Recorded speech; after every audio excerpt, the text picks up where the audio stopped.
Ladies and gentlemen, that was the first session of the third annual Islamic Finance Conference 2018 Day 2. Session 1 was opened with an interactive discussion in panel session 3 from panel speakers. They were Professor Basri Hasanuddin, Abayomi Alawode, Dr. Subandi, and Dr. Suminto. There was a little bit change in the rundown that the keynote speech from Minister of National Development Planning, Republic of Indonesia, Chairman of Indonesia Association of Islamic Economists, His Excellencies Professor Bambang P.S. Brojonegoro was delivered after panel session 3. In his speech, Professor Bambang P.S. Brojonegoro presented how Indonesia adapt to Industrial Revolution 4.0 by launch Indonesia Initiative 4.0 that focus on 4 main industry. They are food and beverage, textile, automotive, and chemical. From that industry, Indonesia, as the biggest of Muslim society, has a chance to be a leader country in halal industry. Prof. Bambang at halal industry spent 2.5 trillion US dollar and will raise 8.3% per year. Based on that situation, Islamic Finance has to support the halal industry with their products such as fintech, P2P lending, and etc. Now we will begin the session 2 on this conference. In session 2, we will have a guest lecture by Professor Habib Ahmed from Durham University. After lecture, the conference is followed by panel session 4 with a topic of Sharia compliance for fintech services. The speakers for this panel are Professor Habib Ahmed, Durham University, Dr. Humayun Dar, Director General of IRTI IDBG, and Dr. Oni Satroni from the ASN MUI, and then Maritz Mansur, Commissioner Etis Indonesia. Ladies and gentlemen, from 4 Points Hotel, Makassar, South Sulawesi, this is the third annual Islamic Finance Conference 2018, Day 2.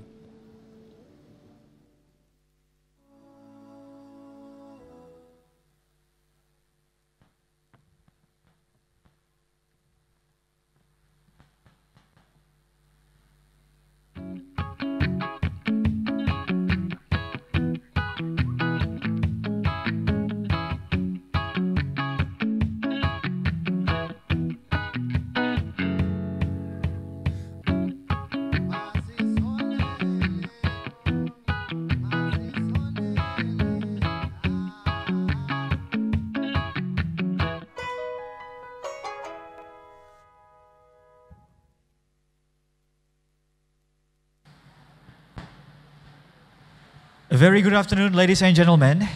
Now we will continue our session, and then I would like to invite Sharia Chair in Islamic Law and Finance in Business School, Durham University, to give us guest lecture in the topic of the future of Islamic finance between Sharia principle and innovation. To Professor Habib Ahmed, please.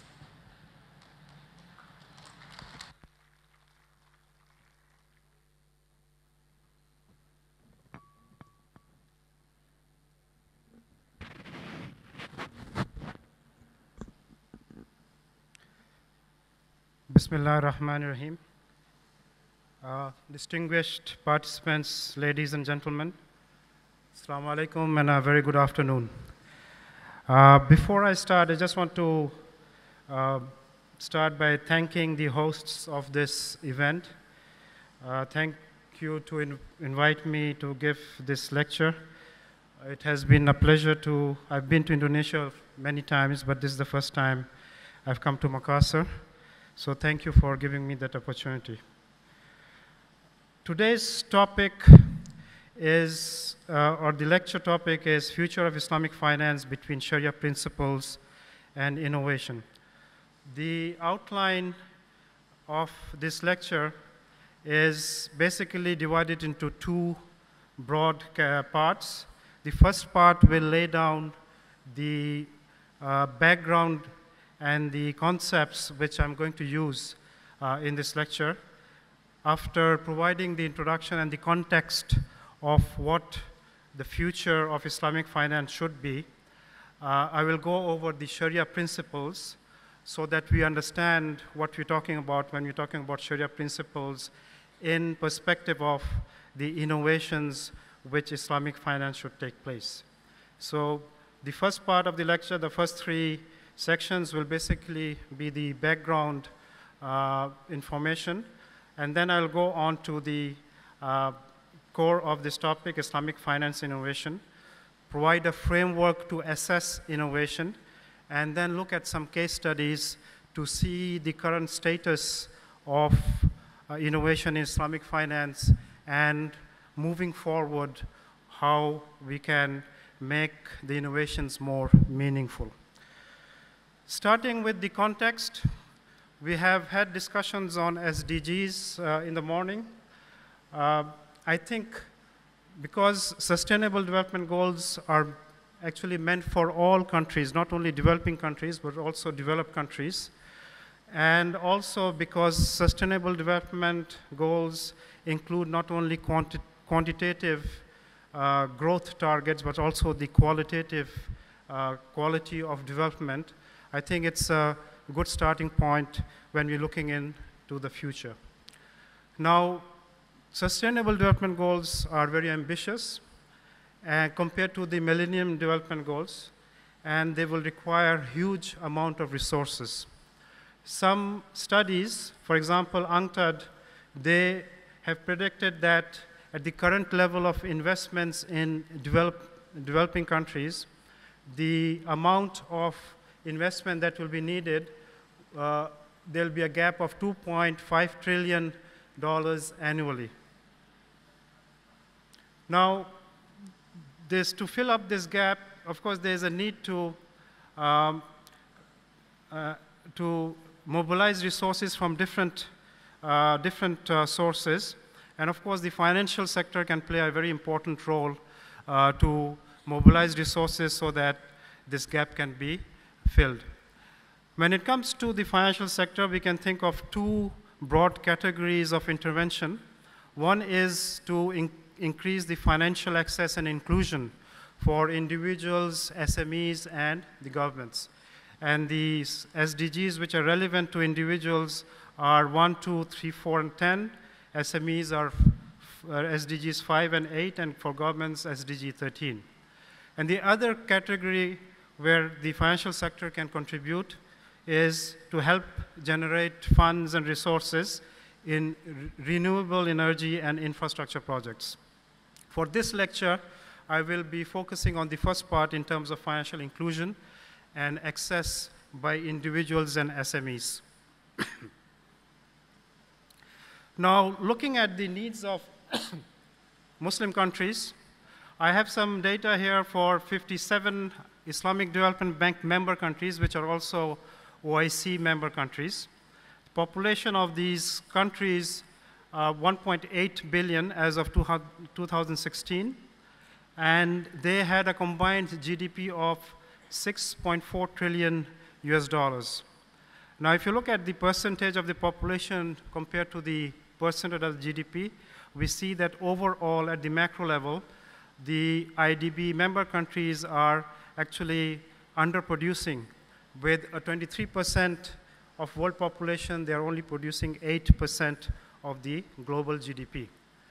Furthermore, a World Bank study 2014 reports that around 700 million people in the OIC member countries actually live under $2 a day, which is a massive number. Now, to achieve the Sustainable Development Goals, given this economic situation, would imply that the Muslim countries would require huge amounts of resources. And given that in Muslim societies, conventional finance actually may not be welcome due to cultural and religious reasons, when we talk about financial inclusion, we have to think in terms of Sharia-compliant financing. So Islamic finance, in that sense, becomes a development issue, not only a religious issue. Now, looking forward, the question which we want to address in this lecture is, what has Islamic finance as an industry to offer in terms of contribution to the SDGs, which would require huge amounts of resources. To understand the context of financial inclusion, I have here a classification of different functions which a financial sector performs in terms of mobilizing savings and investment management. Basically, this mobilized funds are then used for financing, allocating capital and financing. And of course, the third key function which the financial sector plays is managing risks. Now, these products can be provided to different segments of the population. And to have a perspective of financial inclusion, we can distinguish between the household sector and the business sector in terms of the poor and non-poor in the household sector, and in terms of micro and small enterprises and medium and large firms for the business sector.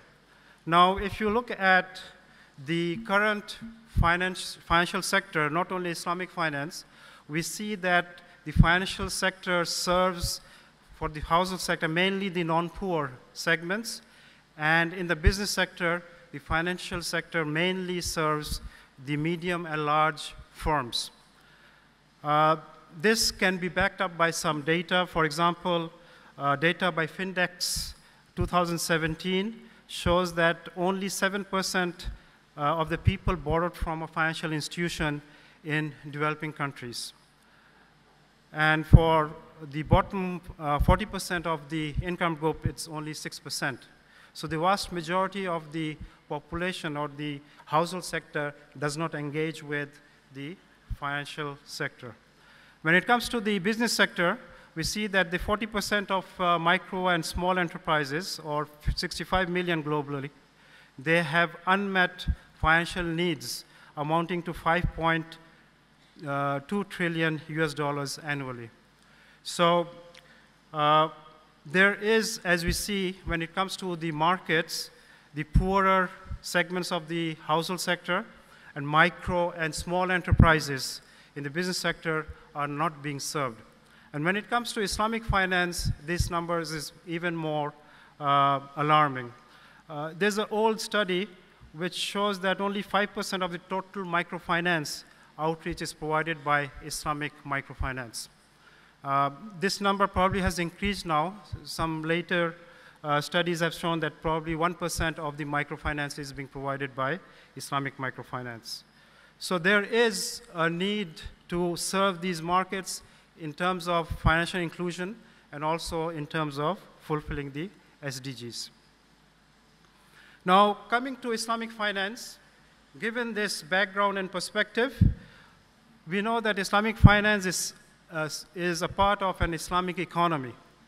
And when the proponents of Islamic economy in the 1970s, they talked about an Islamic economy, they talked in terms of a capitalist economy versus a socialist economy. And they said that an Islamic economy is a better alternative to both of these systems. It will provide a balance between growth and equity.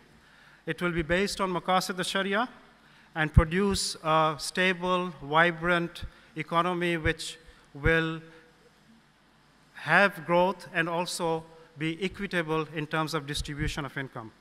And within this framework of an Islamic economy, we'll have a financial sector that is not only Sharia compliant, but will be inclusive. It will have and promote social and economic development.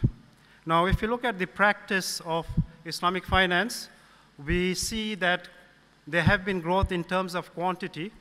I mean, we talk about double-digit growths, which actually is now single digits. In the last 2-3 years, the growth has been actually almost flat. But still, on the average, Islamic financial sector is growing single digits. But there are questions raised with regards to its quality.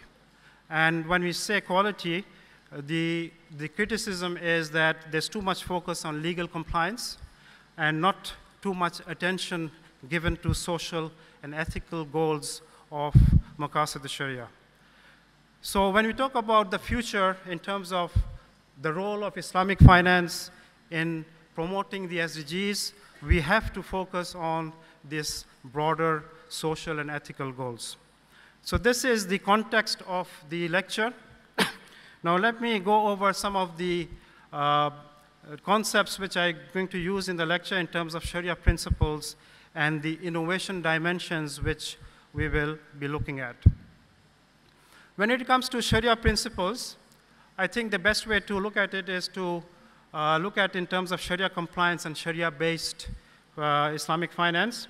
When we talk about Sharia compliant, it is just fulfilling the legal form of the contracts.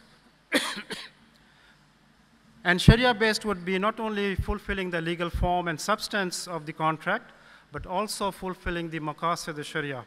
So, and of course, there's a large literature on what maqasid is. I have listed here some of the broader maqasid and the macro and the micro maqasid. The key thing about maqasid is that we not look only at the means of transaction, which is basically the contract, but also the ends and the results of a transaction. So we look at the goals and the impact of a transaction. So this is the principle we're going to use in terms of Sharia principles. It will not only look at the legal form, but also the impact in terms of the maqasid and social ethical goals. When it comes to innovation, excuse me. Actually, there's a large literature on innovation, but in this paper, we will look at 3 domains of innovation. One is the organizational domain, and the next slide will explain what we mean by that. And the second is the innovation in markets, and the third is the innovation in meanings. And we'll go over these. For each of these domains, we will look at 2 intensities of innovation. One is incremental, which is basically very minor innovation, and the other is the radical or disruptive innovation, which is more innovation which are disruptive, which comes up with discontinuous outcomes. They are not linked to the past, but come up with new solutions. So for each of these, we will look at the incremental and the radical. When you talk about organizational innovation, we are basically talking about the supply side, the financial institutions, for example, innovations in technology, innovations in business models, in processes, or even organizational formats. So incremental innovation in organizations would be basically simple and small improvements in technology and better business models and processes. And when we talk about radical organizational innovation, we're talking about very dramatic. For example, fintech would be a radical innovation. The same with the markets. In markets, it's relatively simple. The existing, if a product is targeting the existing market, we will be basically looking at incremental innovation, small innovation. If it targets new markets, it will be targeting basically, that innovation will be radical innovation. Now, meaning innovation is actually something relatively new. It is discussed in the literature, and I think it's very relevant to Islamic finance. When we talk about meaning, we're not talking about what innovation is about. It is why innovation takes place, and it is something which the consumers can relate to emotionally, culturally, and it is not something you see, but it is a feeling which people have with relates to innovation. And I think for Islamic finance, this is very relevant because when you talk about Sharia compliant innovation, it is a religious link which people have with these products. So innovation and meaning would be basically new meaning related in products, in new products. And when we talk about innovation intensities, incremental innovation in meaning would mean very minor changes in meaning, and radical would be basically very dramatic changes in meaning. The concept of Islamic finance, as was proposed by the Islamic economist, had a radical meaning innovation. So let's look at let's look at the framework I'm going to use to assess innovation in Islamic finance. So we'll look at these 3 dimensions. Organizational and meaning will have incremental and radical types of innovation. And when it comes to market, if it is a product which supplies products in the current market, is incremental, and if it's new markets, it is radical innovation.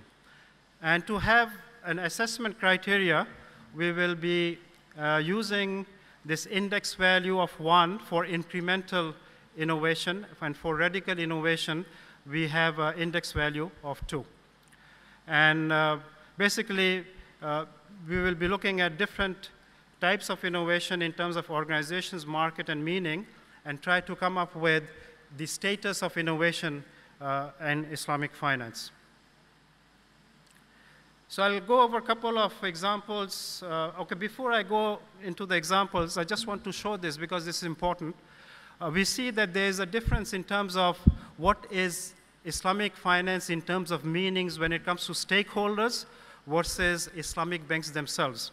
I have reported here results from 2 surveys. One is stakeholders' expectations. These are basically customers of Islamic banks. They were asked to score between 1 and 5, and 5 means that it is given more importance. And as you see, for stakeholders, providing Sharia-compliant finance is the highest ranked. Then promoting sustainable development, social welfare, these are ranked much higher than maximizing profits.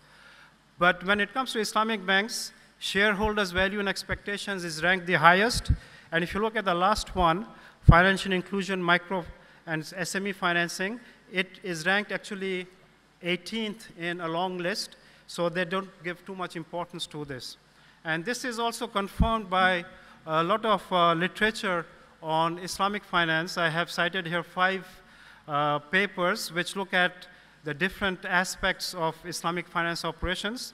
When it comes to Sharia compliance, most of them perform very well.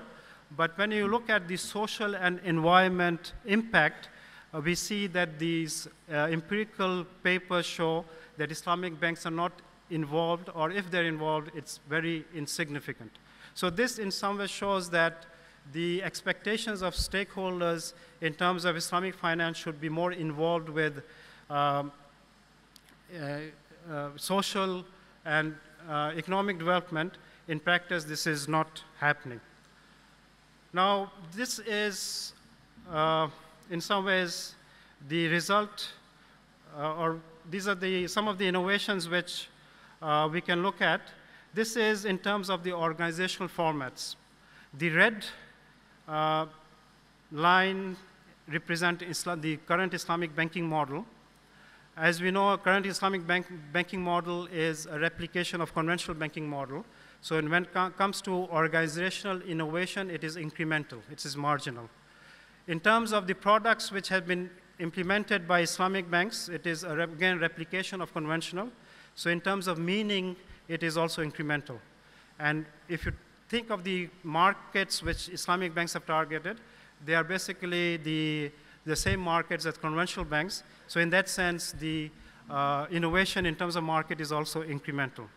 And then I have an example of Baitul Mal wa Tamwil, which I think is, as you see, the green line on the radar diagram. And we see that the concept itself is very radical because you are trying to integrate social finance with financing. So Baitul Mal part is the social financing part, and Tamwil part is the financing part. And they used a radical organizational format in terms of a cooperative, not a corporation. And they're targeting the poorer sections of the population, new markets, which other financial institutions are not targeting. So the market is also radical. So we see that we have different types of innovations in the market.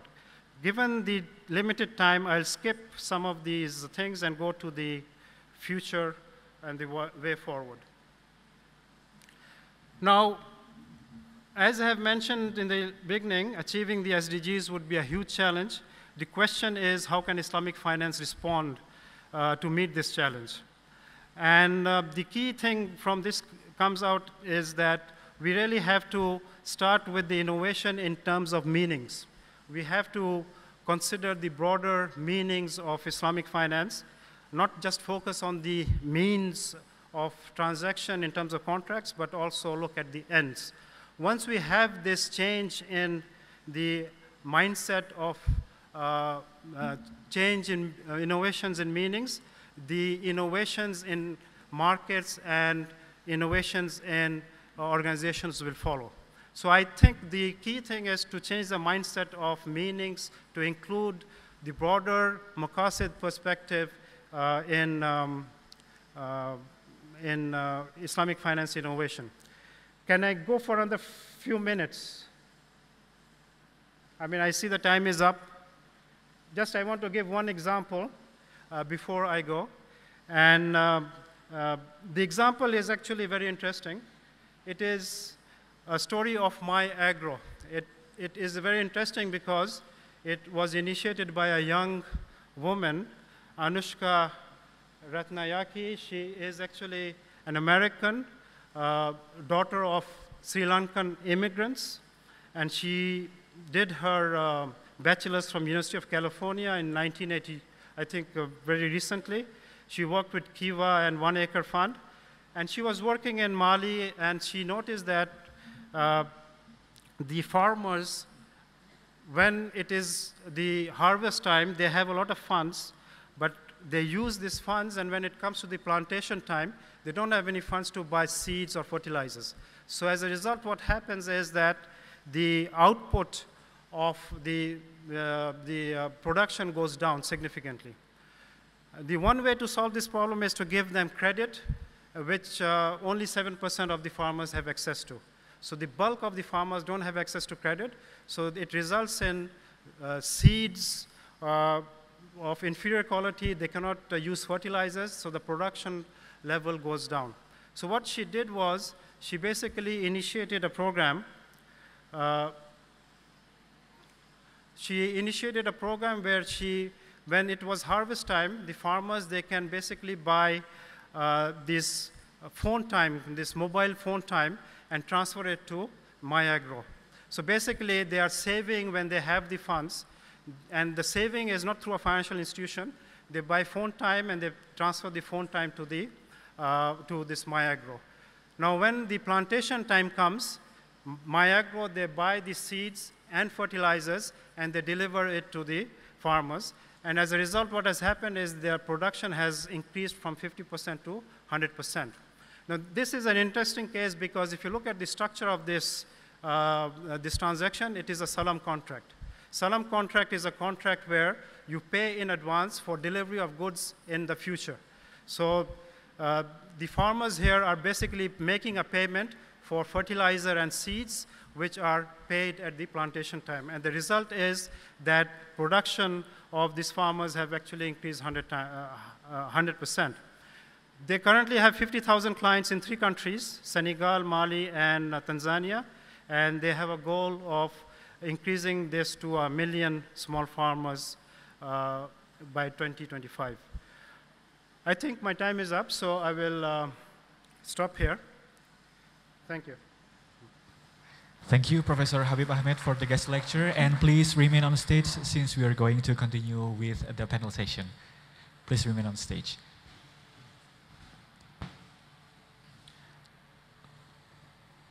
Ladies and gentlemen, we would like to invite you to the 4th panel session with the topic of Sharia compliance for fintech services. And this session will focus on the issue of Sharia compliance of technology-based Islamic finance products and transactions. Now, our 4th panel session will be led by our discussion chair, Mr. Ashraf Goma Ali. Mr. Ali is the regional base of Sharia and governance at CIMB Islamic, where he is responsible for all Sharia advisory and research affairs for CIMB Group.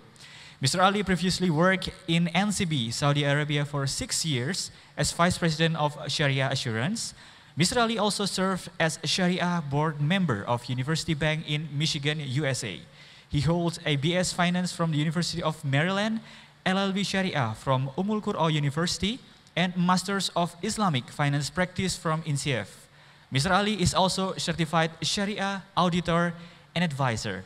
Ladies and gentlemen, please join me to welcome Mr. Ashraf Goma Ali.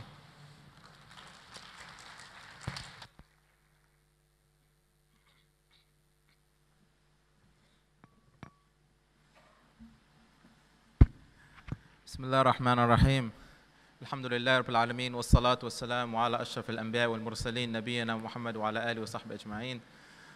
Thank you very much for the kind introduction, and thank you to the government of Indonesia, the Ministry of Finance, and all of the partners who have come together to make this event possible.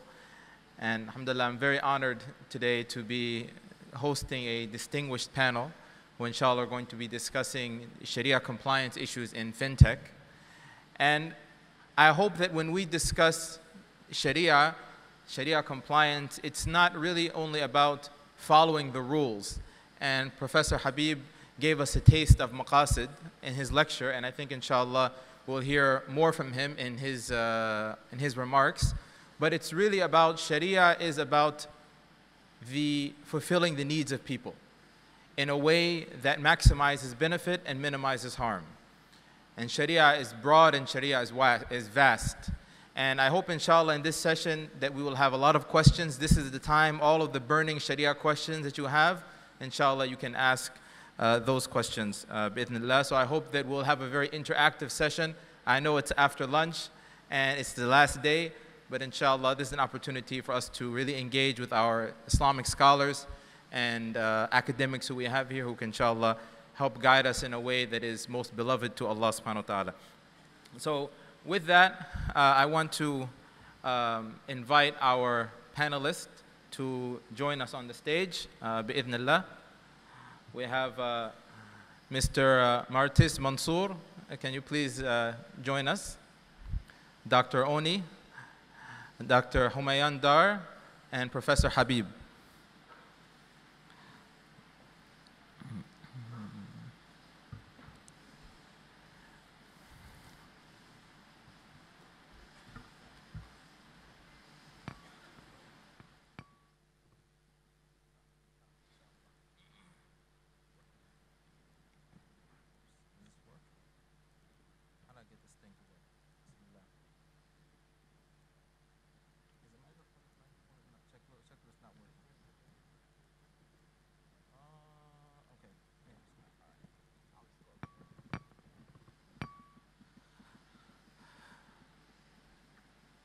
So inshallah, I want to start by introducing, we will start with Mr. Martis.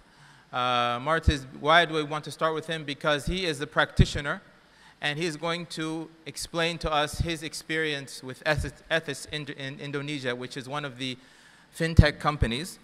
And Mr. Martis, his bio is available. You can read his bio. And mashallah, he is a barrister and he has extensive experience in the investment space across different jurisdictions, and the latest being here in Indonesia.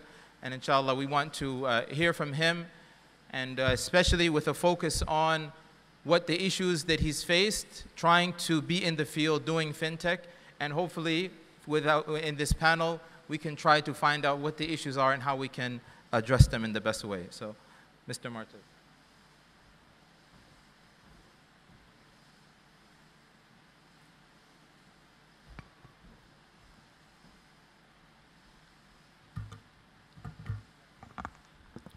Bismillah ar-Rahman ar-Rahim.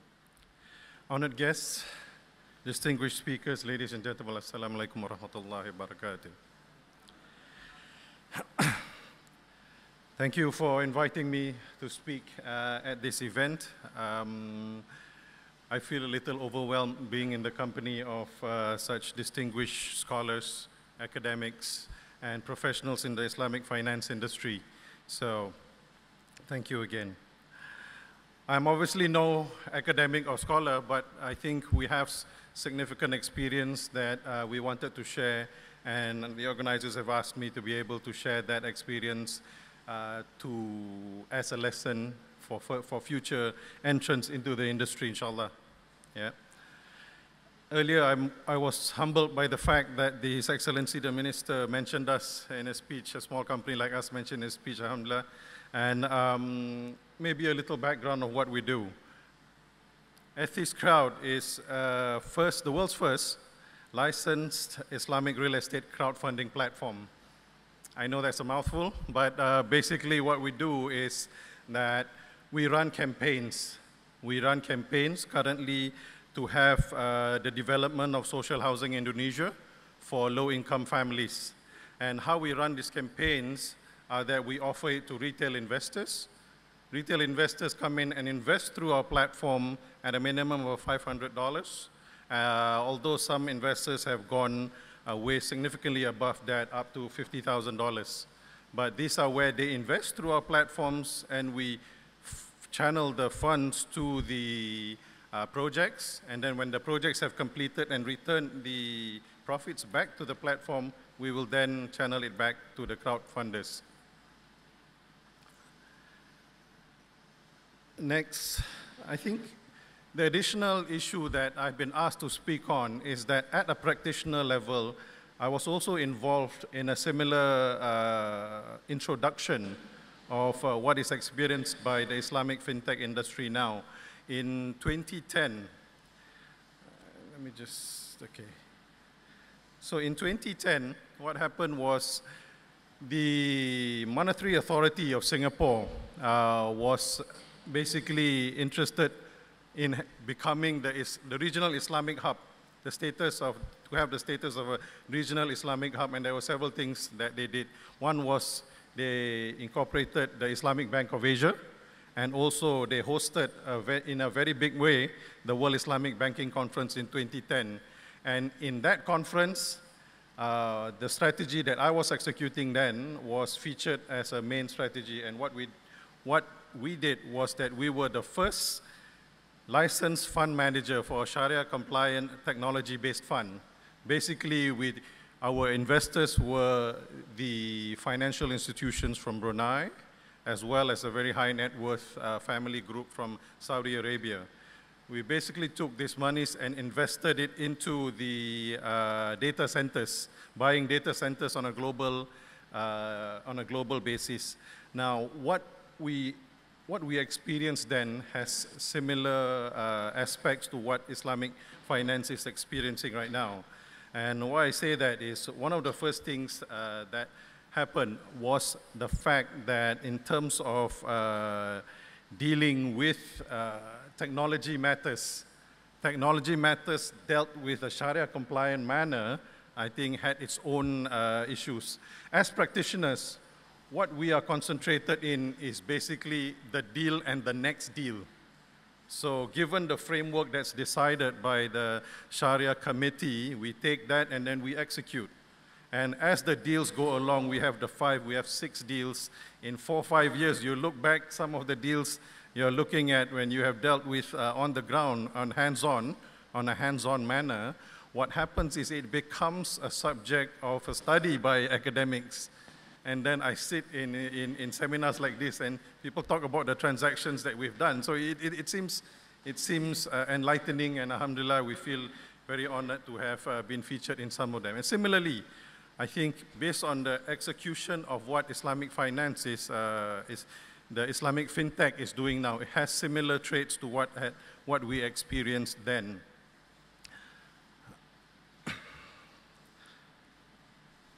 So I think it's useful to note that one of the issues that was faced by executing the strategy then specifically was the issues we faced in both Islamic and non-Islamic countries, firstly, and second, where we face issues with counterparties who are non-Muslim, okay?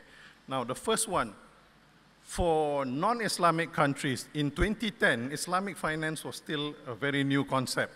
And a lot of the non-Islamic countries couldn't grapple with some of the issues with riba, gharar, and all that. And some of the transactions, unfortunately, we had to do what you call a ring fencing. And there was the existence of a conventional structure for the loans or the financing, ring-fenced by a Sharia structure. I think that was how we approached it. And I think for Islamic countries, for the non-Islamic countries who understood and or some of the regulations that they had in the country accepted the level of Islamic finance, we were able to execute it. But even in the Islamic countries, we faced different issues. I think one of the issues that I wanted to highlight was the fact that in Islamic countries, we had a multitudes of committees to present to. That was one of the issues. Basically, first we had our own Sharia committee. Our own Sharia committee gave a certification. Then we had to deal with the Islamic Bank Sharia committee. And in some situations, we needed to deal with the Securities Commission's Islamic Committee. We had the Central Bank Islamic Committee. So this provided, in some situations, quite a cumbersome issues. And eventually, we managed to work through these issues, and the subsequent transactions became easier. So I think, but this was one of the issues we faced in the Islamic countries.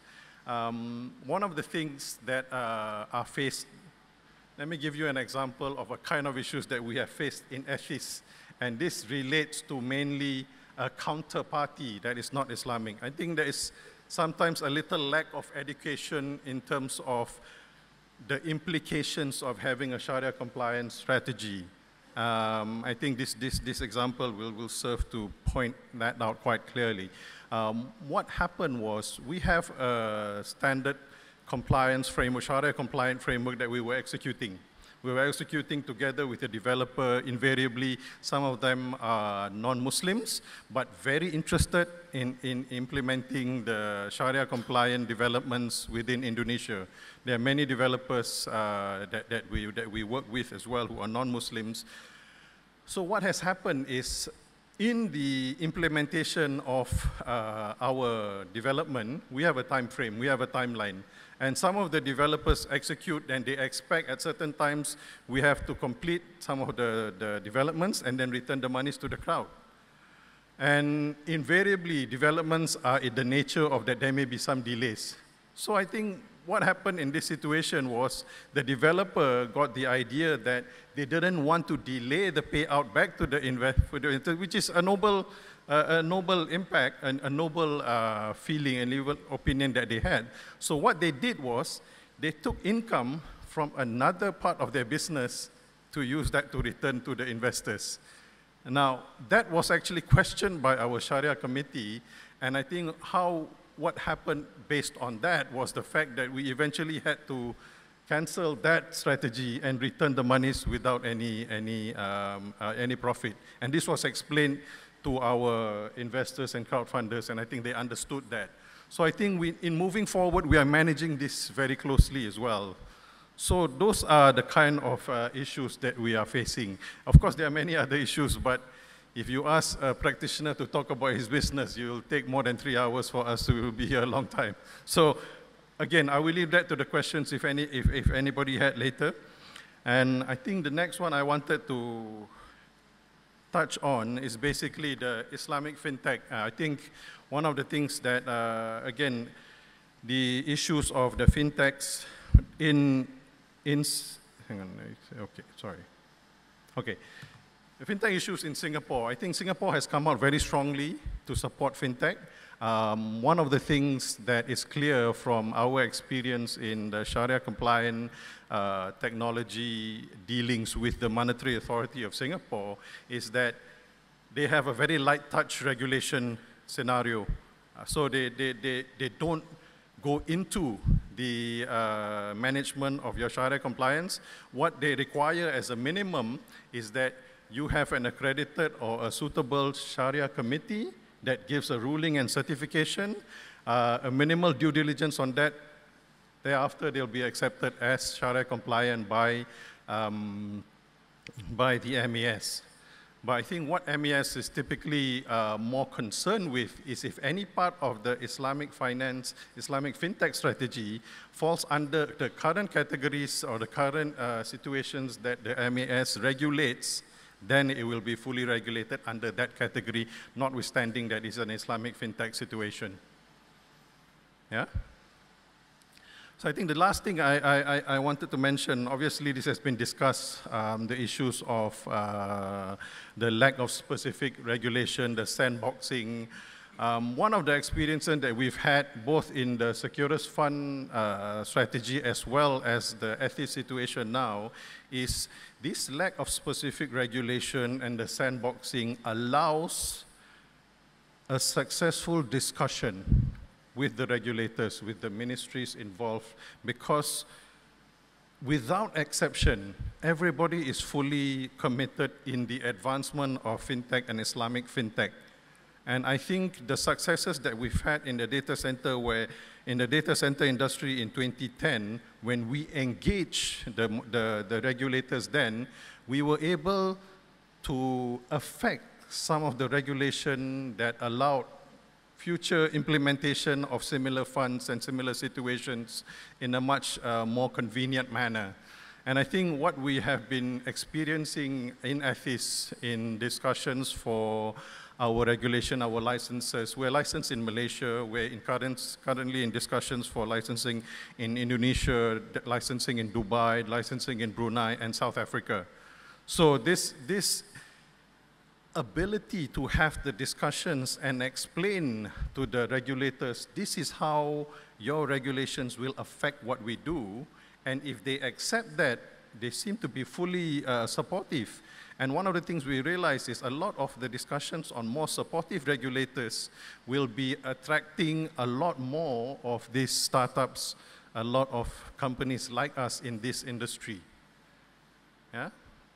The last thing I'd like to mention, basically from a Singapore model, I think one of the issues mentioned was the issues relating to the fourth industrial revolution. I'm not sure it was mentioned very much here, but I think Singapore, the Monetary Authority Association has identified one of the biggest things for the fourth industrial revolution as the issue of technology risk. Now, the technology risk management that allows, so the fourth industrial revolution, of course, includes big data, includes all the social finance, all the social, everything that the basis is only mostly comes from the internet.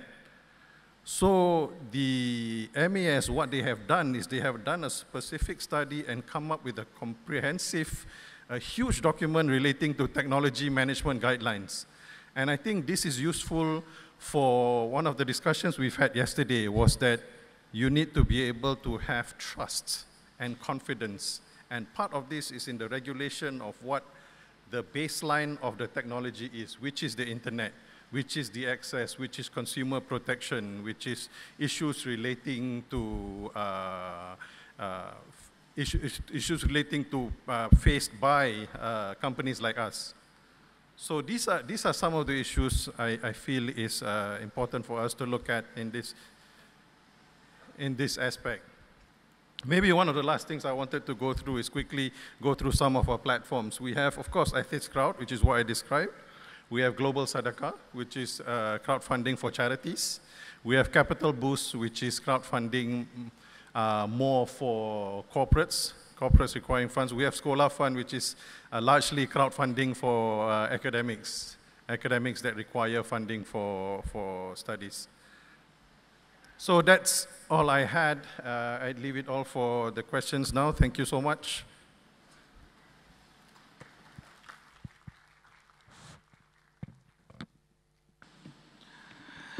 Thank you very much for your enlightening presentation and giving us a view of some of the issues faced by the practitioners.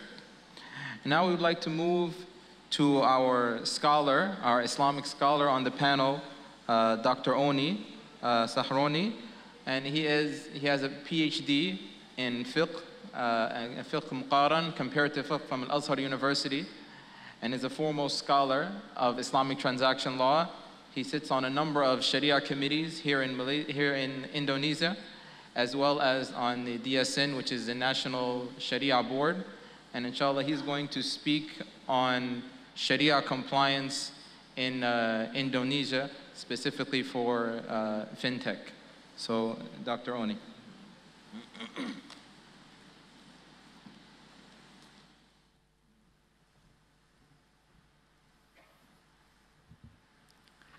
Assalamualaikum warahmatullahi wabarakatuh. Alhamdulillah, Wassalatu wassalamu ala rasulillah wa ba'd. Para asatidz, Bapak Ibu sekalian, pertama-tama saya mohon izin untuk menyampaikan paparan ini dengan bahasa Indonesia. Mudah-mudahan selain memudahkan saya untuk menyampaikan pesan-pesan utama, juga Bapak Ibu sekalian yang tidak berbahasa Indonesia akan dibantu oleh tim penerjemah ya. Para asatidz, Bapak Ibu sekalian, yang pertama saya akan menyampaikan kesimpulan kata kunci dari sekitar 40 slide. Kata kunci pertama adalah tentang parameter kesesuaian syariah. Kalau selama ini kita dihadapkan pada kajian panjang tentang bagaimana mengkonversi konvensional ke syariah. Rumitnya memetakan langkah-langkah bagaimana yang konven menjadi syariah. Saya akan sebutkan ada 3 tahapan ringan bagaimana konvensional itu bisa menjadi syariah. Yang pertama adalah terbebas dari transaksi yang terlarang. Kalau dalam bahasa kami, bahasa Indonesia, bebas ilmu hitam. Yang kedua adalah produk tersebut sesuai dengan transaksi syariah. Dan yang ketiga adalah menjaga adab-adab Islami dalam bermuamalah. 3 hal ini dia harus dilakukan, ditunaikan secara berurutan. Oleh karena itu, bebas transaksi terlarang dulu baru bicara tentang akad. Jangan sampai terjadi sebaliknya. Bicara akad baru bicara tentang transaksi yang terlarang, atau hanya cukup dengan akad-akad sehingga produk tersebut sesuai atau tidak dengan syariah. Seperti halnya ketika kita mengurutkan antara halal dan thayyib, antara halal dan ridho. Tidak mungkin hanya karena ridho semua produk menjadi halal. Nah, begitu pula pertama adalah bebas ilmu hitam. Nah, bebas ilmu hitam ini dalam fikih muamalah panjang juga. Saya ingin menyederhanakan. Bab ini kan sudah dipelajari panjang, tetapi saya ingin menyederhanakan. Ada 10 ilmu hitam dalam bab bisnis keuangan syariah. Yang pertama adalah riba. Yang kedua adalah gharar. Yang ketiga adalah riswah, 4 maisir, 5 ihtikar, 6 bai'un najash. Yang ke berapa? Yang ke-7 adalah 2 in 1, safqatain if you safqah. Yang ke berapa? Ke-8 adalah bai'ud dain, dan yang ke-9 adalah bai' al-inah. Dan yang terakhir adalah dana non halal. Ada berapa? Ada 10. Yang pertama adalah riba, gharar, maisir, riswah, ihtikar, bai'un najash, apalagi 2 in 1, safqatain if you safqah. Dan yang ke-8 bai'ud dain. Yang ke-9 apa? Bai' al-inah. Dan yang terakhir adalah dana non halal atau al-mal al-haram. Dana non halal, dana haram. Jadi dana haram kalau di Indonesia dana non halal. Nah, strategis untuk mengetahui praktik bisnis terlarang ini karena apa? Karena kaidah yang berlaku dalam bab muamalah adalah boleh kecuali. Sedangkan kaidah yang berlaku dalam bab ibadah tidak boleh kecuali. Kalau kita katakan boleh kecuali, kira-kira yang dominan yang boleh apa yang tidak boleh? Yang boleh. Kalau kita katakan tidak boleh kecuali, berarti yang dominan yang boleh apa yang tidak boleh? Yang tidak boleh.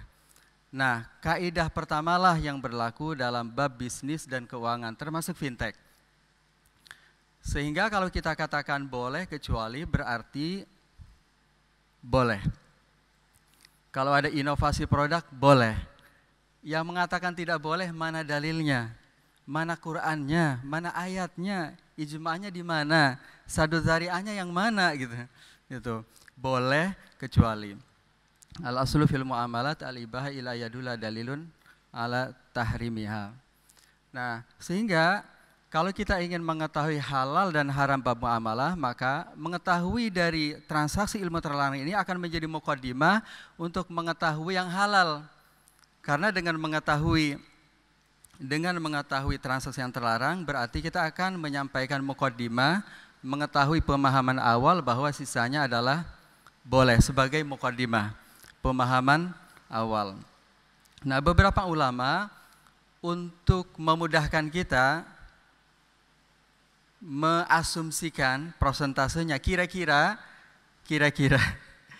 yang tidak boleh itu 15%, yang boleh itu 85%.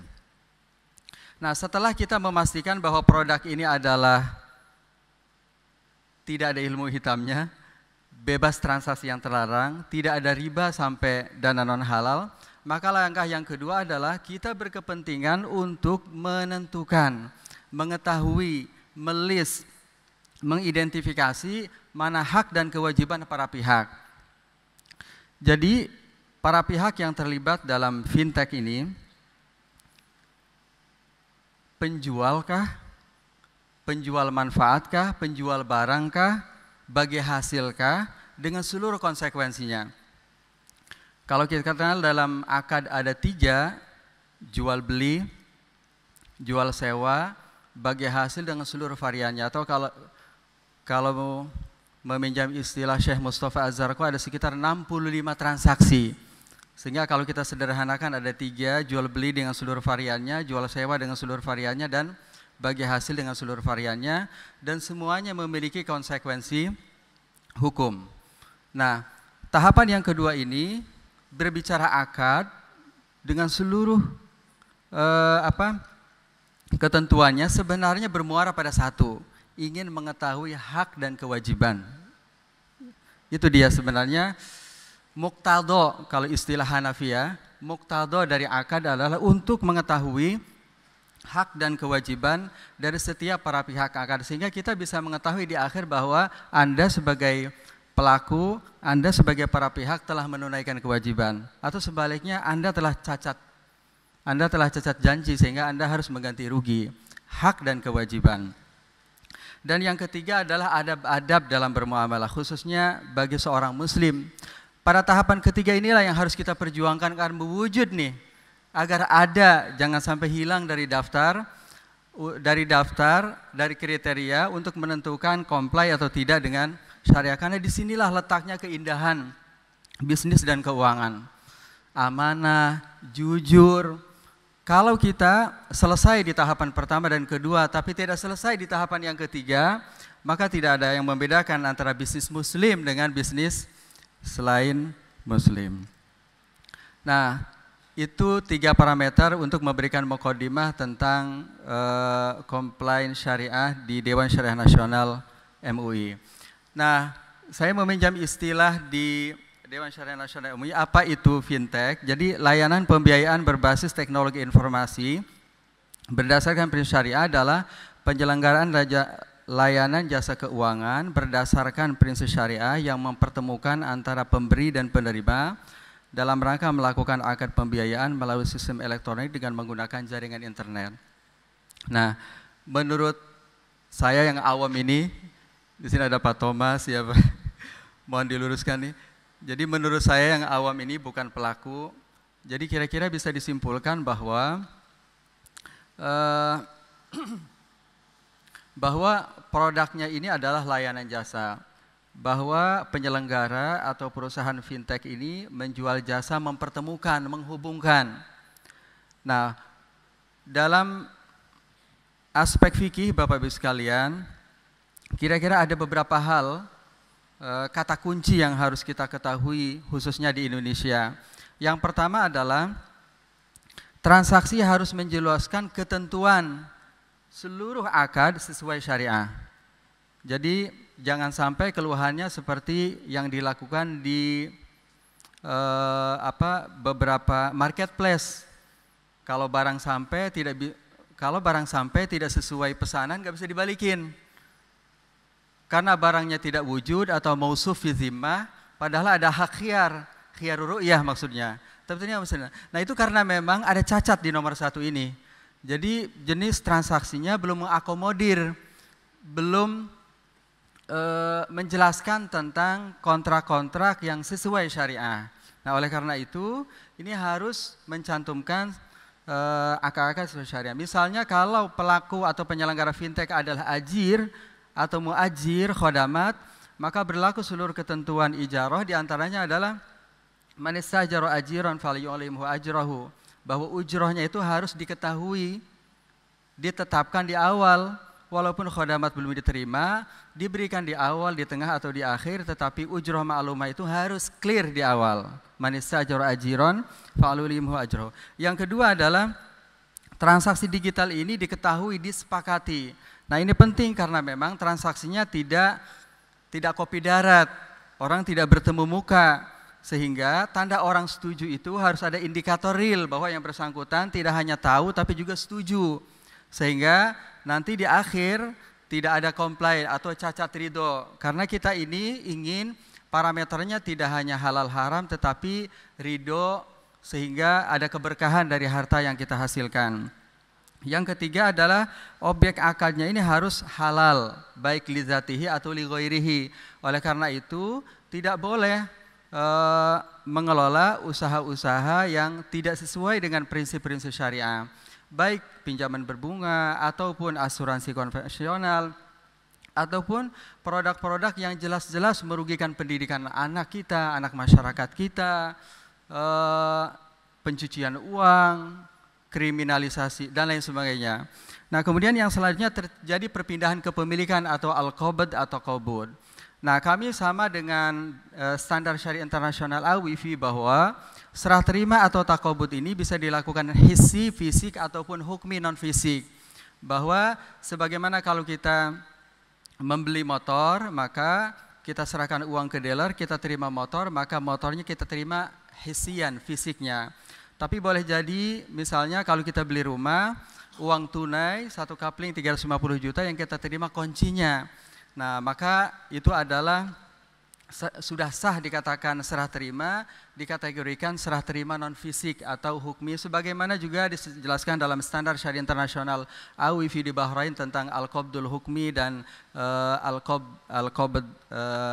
al-qabdul hukmi, al-qabd al-hakiki, awal hissi. Dan sesungguhnya yang jadi maqasid daripada at-taqabud ini atau muqtadonya adalah perpindahan kepemilikan atau intiqalul milkiyah.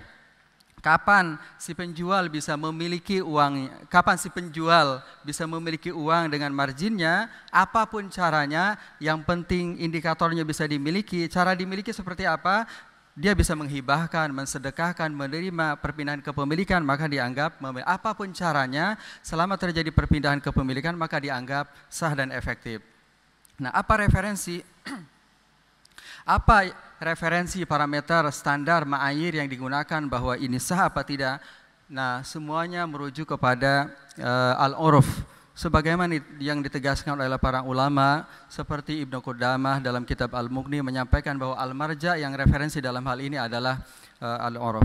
Yang selanjutnya adalah ijab qabul. Ijab qabul ini sebagaimana yang kita hafal bersama, kalau orang menikah ankahtuka wa zawajtuka. Nah, semakin dia sakral, semakin dia mahal, maka tertulis. Tapi para ulama mengizinkan bahwa sebenarnya ijab qabul itu tidak hanya lisan, tapi bisa tulisan, kitabah, muharrarah, atau yang ketiga adalah lisanul hal, mimik. Sebagaimana kalau kita berlangganan koran setiap hari, penjual koran ini melempar koran ke rumah kita tanpa ada ijab qabul, satu lisan pun, satu kata pun, maka mimik dia melempar koran selaku penjual kepada kita sebagai pembeli, itu dianggap sebagai ijab dan kita menerimanya sebagai qabul. Jadi ijab qabul itu bisa lisan, bisa tulisan, bisa lisanul hal, gerak kita, mimik kita yang difahami oleh pihak-pihak akad bahwa Anda itu ridho. Nah, ijab qabul ini kenapa bisa lisanul hal? Karena muqtado, maqasidnya adalah ridho. Kita tidak ingin berbisnis, parameternya halal tetapi ada cacat ridho sehingga harta yang kita dapatkan ini tidak berkah. Itu ijab qabul. Ada pengawasan syariah. Nah, alhamdulillah kalau di Indonesia kita mewajibkan bahwa setiap perusahaan yang bergerak dalam fintech syariah itu harus ada pengawas syariah yang memastikan bahwa produknya itu berjalan sesuai dengan syariah di awal, di pertengahan, dan di akhir. Kemudian yang selanjutnya adalah akad. Nah, akad ini, maaf itu tertulis mudharabah, sebenarnya apapun. Jadi akadnya ini harus jelas dari awal untuk mengetahui apakah yang bersangkutan pihak-pihak akad sudah memenuhi kriteria akad atau tidak. Kalau kita katakan misalnya investor adalah sahibul mal, pengelola adalah mudharib, dan perusahaan fintech adalah wasatoh, samsaroh, wasatoh malia, pelaku intermediasi, maka yang jelas ini benefitnya adalah umulah. Ini yang benefitnya adalah ujroh. Sedangkan antara investor dan pengelola ini adalah bagi hasil. Berlaku kaidah al-kharaj bid-dhaman al-ghurmu bil-ghunmi, bahwa sama-sama untung, sama-sama rugi. Indikatornya adalah keuntungan berbentuk persentase sementara kerugian ditanggung oleh modal. Kemudian yang selanjutnya adalah berdasarkan peraturan perundang-undangan yang berlaku agar apa? Agar ada perlindungan konsumen. Sehingga kita bisa memitigasi melalui memastikan unsur ini bahwa tidak ada pertentangan dengan peraturan perundang-undangan yang berlaku. Demikian Bapak sekalian, mohon maaf atas segala kekurangan. Assalamualaikum warahmatullahi wabarakatuh.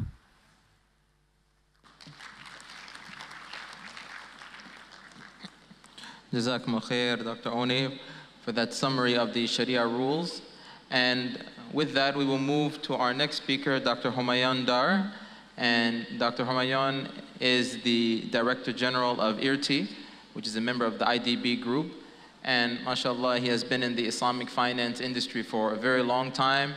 He has studied economics, Islamic economics, both in Pakistan as well as in Cambridge, and has worked as a practitioner, as a managing director of Islamic Bank, as well as a member of Sharia committees, as well as in other capacities. So alhamdulillah, he brings a wealth of experience, and we're very happy to have him here to speak about Sharia standards in fintech. So,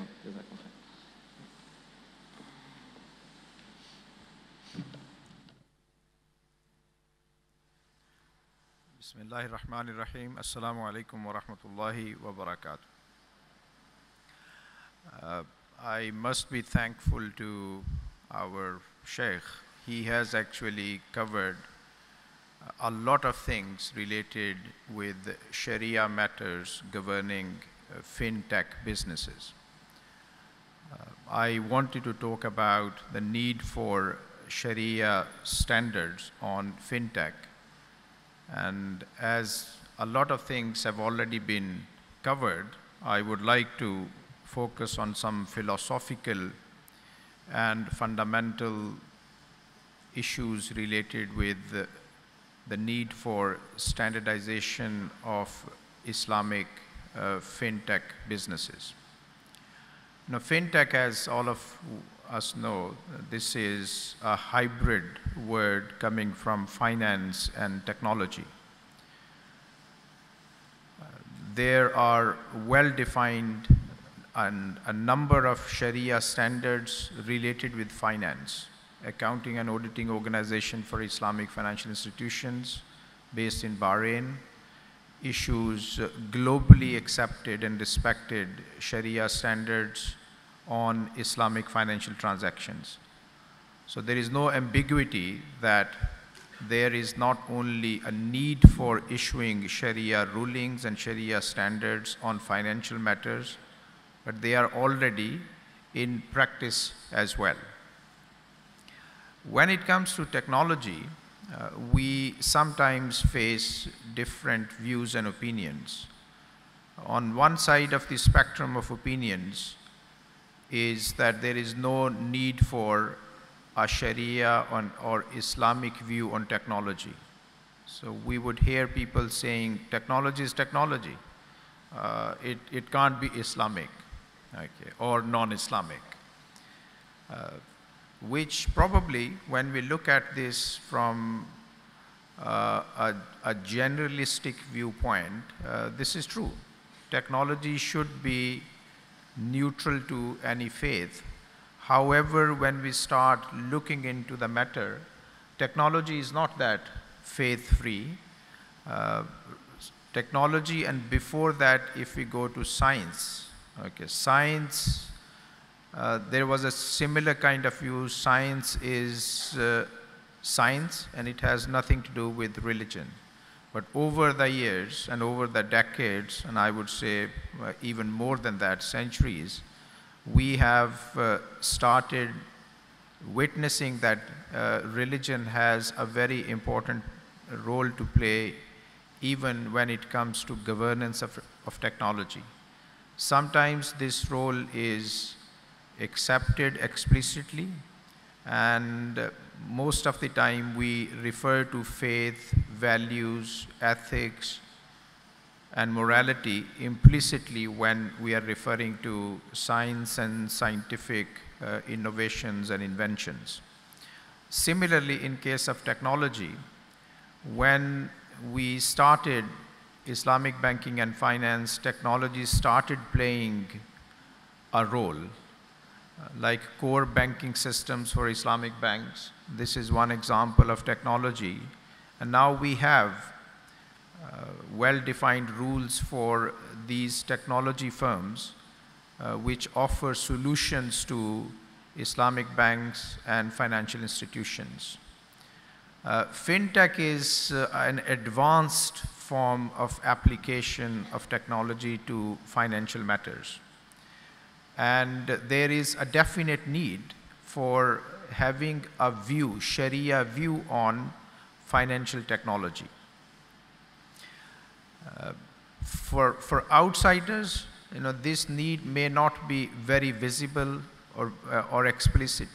But when we start looking at the transactions involving technology, we definitely find that there is a relevance of Sharia and Sharia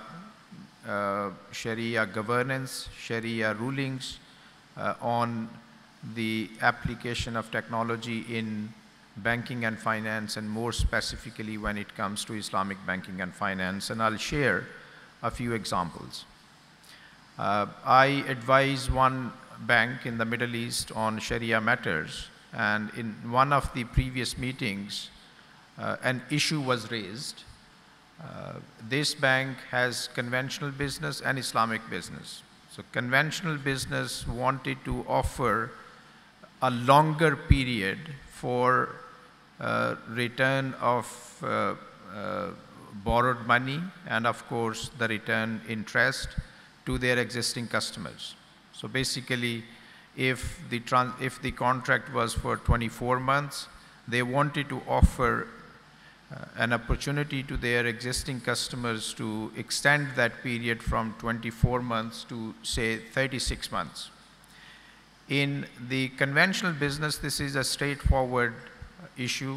You write letters, emails, or whatever be the means of communication, inform these customers, and they would accept or reject that proposition. When it comes to Islamic business, however, this value proposition or this proposition may not be straightforward. In this particular case, the transaction was based on murabaha. So in case of murabaha, as I'm sure all of you know, that the price is fixed. Okay. So if it's a 24 months financing based on murabaha, and if bank wants to extend this facility to another 12 months, making it a 36 months transaction, then price cannot be changed, strictly speaking. However, the banks would like to take into account this additional time period, and they would like to bring some additional money into the system. When the issue was presented to the Sharia board did not feel comfortable with that. This means basically restructuring of murabaha transaction. Okay. And for that, explicit consent of the customers is required. So basically you have to wind up the existing murabaha if there is a consent, and then enter into another murabaha.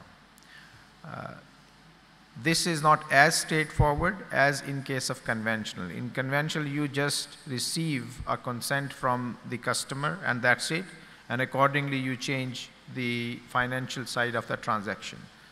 In this case, the recommendation from the Sharia side was that you have to write in detail to these customers that this is going to happen. We are winding up the existing murabaha transaction, and then you will have to enter into a new murabaha if you want to have this extended time period, which is possible. Okay, the customers, okay, if they want to have this facility, they can come to the branch and they enter into the new contracts in a physical meeting.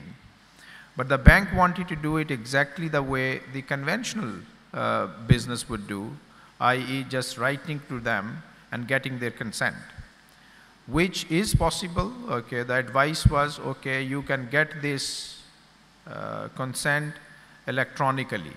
Okay. The bank wanted to actually send a text message to their customers asking them that, no, this is the case, and if you consent, return with yes or no, and all the details, they are available on our website, on place so and so, you can visit these things, which should be straightforward. However, the bank experienced a problem with that. A number of customers, okay, they did not even reply to this text message. Okay.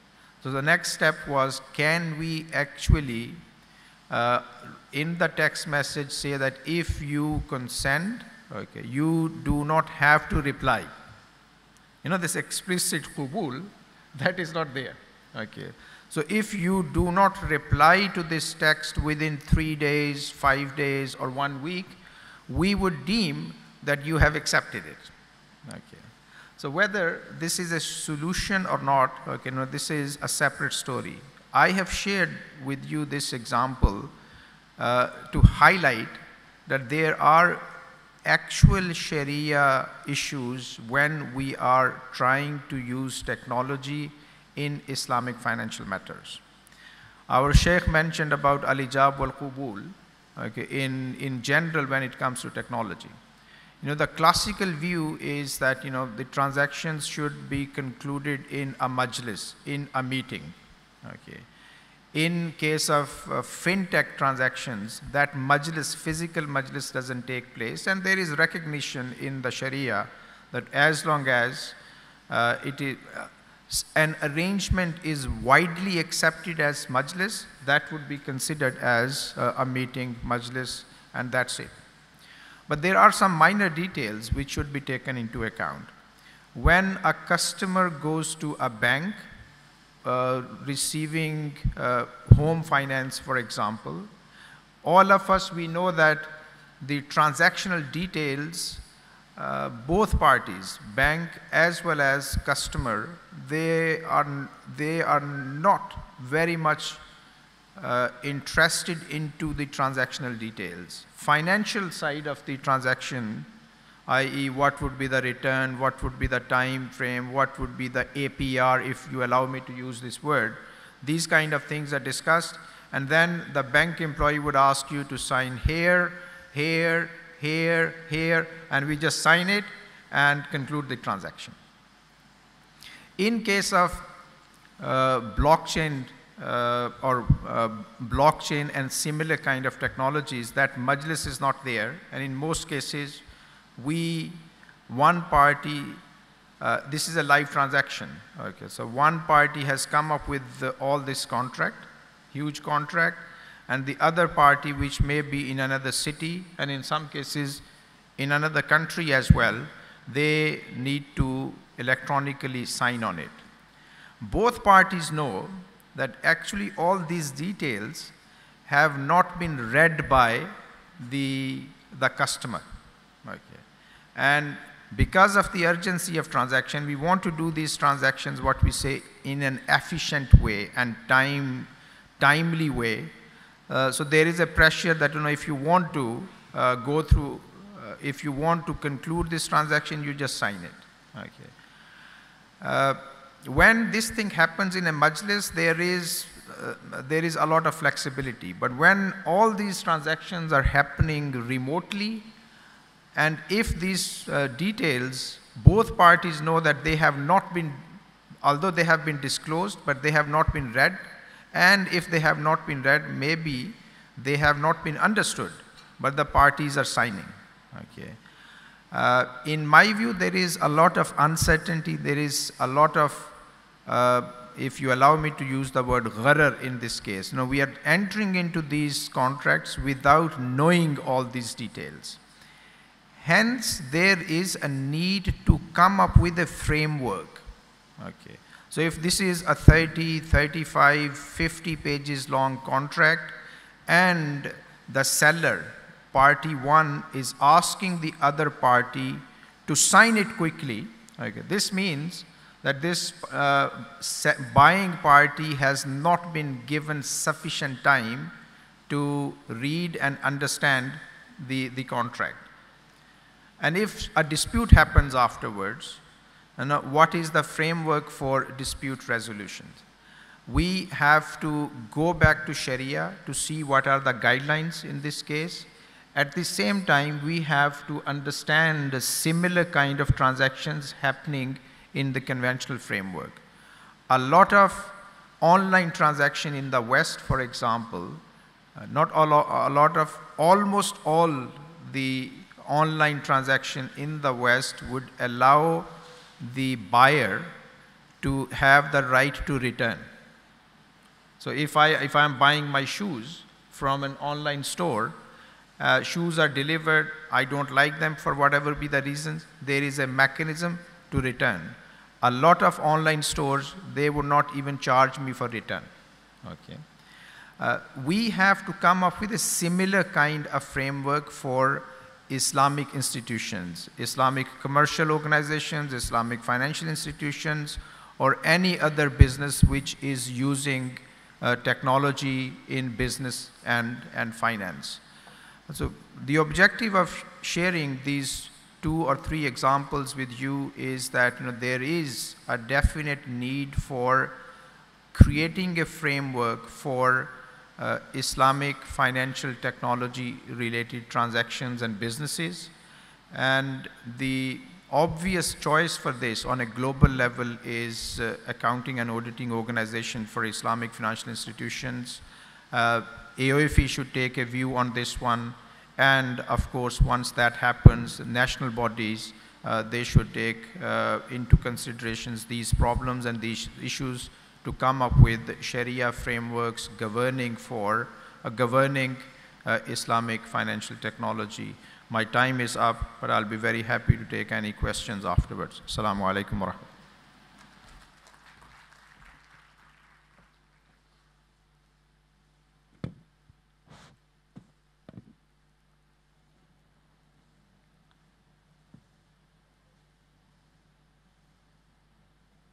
Thank you very much, Professor. Since the microphones are not working for some reason.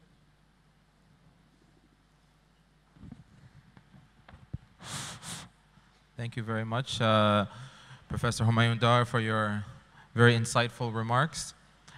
And I want to remind everyone to log on to Slido to take the poll as well as to post your questions, because the priority will be given for the questions that we get through the online medium, and then also, of course, the questions from the floor.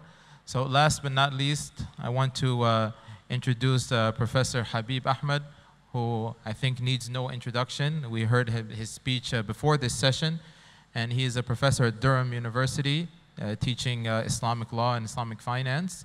And before then, he was at IRTI, as well as at NCB, which is my previous bank, in product development. And so, alhamdulillah, we're very happy to have him here to speak about maqasid of Sharia and implementing that in Islamic fintech. So please.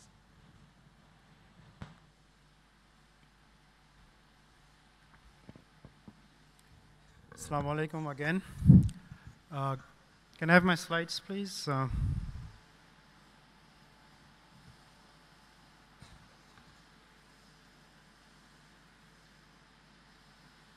The same slides, the last part covers this lecture. Yeah, the topic I was asked to talk on was Maqasid Sharia in a digital economy era. So it is not specific to fintech, but a broader digital economy perspective. Before I go to, is this working?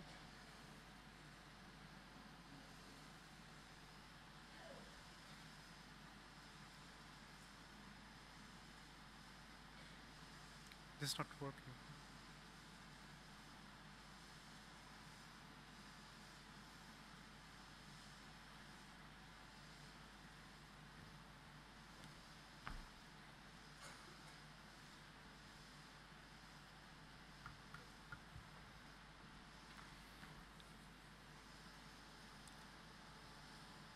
Actually, I did not prepare these slides. Okay, I think it's working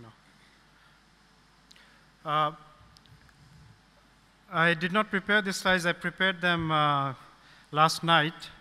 I saw that all the presenters were actually using slides. So in some ways, it gave me a perspective because I wanted to share some data and information with you. Now, the current economic issues which we face, irrespective of digital or not, is related to the growth rates, whether it's high or low, inequality. We know that over the relatively medium term, long term, it has been increasing, and the issue of instability in economies. And we also know that due to different reasons, there is increase in uncertainty and risks. Looking into the future, these trends probably will continue, and the future accelerators in terms of what will determine the economies are three. It's basically technology, the climate change, which relates to environment, and globalization. The integration of economies, which will create both opportunities and risks. Now, focus of digital economy is, of course, on technology, so I'll be focusing on that. The key issue is that when we talk about technology, it introduces or it has elements which can lead to growth, but it also can have challenges in terms of creating inequality and instability. So we will look at these issues from a Maqasid perspective, but before I do that, I just want to, next slide please, show you some figures in terms of the income growth and inequality in the last 35 or 36 years. This data has been taken from World Inequality Report 2017. And as you see, on the top we see the global income growth rate per capita over the last 36 years. For the world, if you look at the right, my right, which is the world average, over these 36 years, the income per capita for the world average were increased 60%. For China, as you see, it was 831% because of the rapid growth they had. But the interesting thing is that this growth was not even. If you look at the bottom table, again, if you just look at the world, of the 60% growth, only 12% of it went to the bottom 50%. The top 1% reaped benefit of 27% of this growth. So the top 1% of the, in terms of the income, they basically had more than double the benefit than the bottom 50%. So this is the, I think, a critical problem of a capitalist economy. And I personally feel that the technology is adding to this problem of inequality. So when we talk about the digital economy, we have to actually think in terms of its impact, not only on growth, but also on inequality. And this is very important from an Islamic perspective. This figure is interesting. This is for 2016. And this is interesting because of the inequality in the Middle East. Usually when we talk about inequality, I mean, we think of US, Canada, or mainly US, that there's a large amount of inequality there. But if you look at the relative inequality, it seems that Middle East, which predominantly is Muslim, has the most unequal distribution of income. And this was, in some ways, a very interesting observation. Again, it's taken from the same report. Now, moving on to the risks.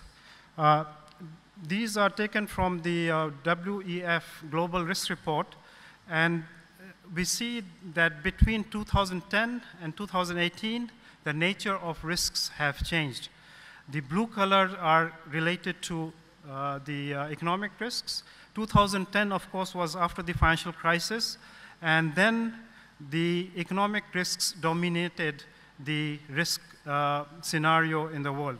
But as we see currently, most of the risks are environmental, related to climate change, and also some are technological. So again, we are living in an environment where technological environmental risks will be more dominant. Now, coming to Maqasid, given we all know that Maqasid basically is protecting or enhancing the 5 essentials, which is faith, human self, intellect, posterity, or the future generation, and wealth. Now, I just want to make a point in terms of the Maqasid and the essentials. When we talk about the essentials here, we're talking about the daruriyat. And the daruriyat are basically the first level of the maslaha. The other two are hajiyat and the tahsaniyat. Now, one important thing about the daruriyat or the essentials is that in any society, Islamic society, these have to be met. The scholars, they say that if the essentials are not met, this leads to breakdown of social order. These are basic elements of good life. And if these are not provided, it leads to non-functioning of the economy and society. So this is the status of these 5 essentials. Now, when we talk about Maqasid from an economic perspective, I think the 3 elements which are relevant are the human self. You're talking about individuals because development has to be human-focused, the future generations, the posterity, and this relates to sustainable development because when you're talking about development, you have to consider the future generations, and of course, wealth is also one of the relevant issues. Now, from an Islamic economic perspective, we can achieve these maqasid with growth, which is equitable, and of course, which is also stable. Now, coming to digital economy, we know that technology is the main driver of digital economy. And one of the issues which will arise in technology taking a more important role in the economy is that a lot of the current jobs will be lost, and there will be, of course, new jobs created mainly in the technology sector. The other implication of this digital economy is the nature of capital will change. We will have less and less physical capital, and there will be more and more human or intellectual capital. And actually, this is happening. If you think of Alibaba, for example, and Jack Ma actually, he tells a story that he once met Walmart chairman, and he said that in next 10, 15 years, our business will outgrow yours. And Walmart said that it's impossible. And he said it will happen because if you want to get more customers, you have to build your stores. I just have to add one more server, and I'll get the same amount of customers. So the physical capital is getting smaller and smaller in the digital economy, but it's the intellectual and human capital which is going to be more important. And this is important because as we move in the future, we're talking about growth, we have to think in terms of focusing on human and intellectual capital growth. And the other issue which relates to inequality is that in the future, the income inequality will result from digital inequality. And I think this is a serious problem. What is happening is that because of this digitization of economies, we have the digital savvy segment of the population going to be more and more important. And then you will have the digitally illiterate population, which is not going to benefit. And there are predictions that the middle class is going to be squeezed, and we will have a larger low-income group of population which are not going to be digitally literate, and then you will have a very small part of the population which will be digitally savvy and probably reap most of the benefits. And if you look at the current trends in terms of the millionaires and billionaires, we see that most of the wealth is being concentrated into sectors which are more digital intensive. So given this framework, how do we look at this in terms of maqasid? Looking at the three maqsad in terms of human self, posterity, and wealth. In terms of human self, there is a need to invest in more human capital to reduce the digital divide, because this is basically going to determine the distribution of income. And if this is not taken care of, we will see that income inequality will definitely increase in the future. And one of the ways in which this can be done is to think of e-education using the digital economy and actually using it to the benefit of increasing the human capital. In terms of posterity, this relates to the sustainable development. One of the things we forget is digital economy is very energy intensive, and it has environmental implications. And the focus here should be that as we look into the future, to think of alternative energy sources, which also can benefit from the digital technologies.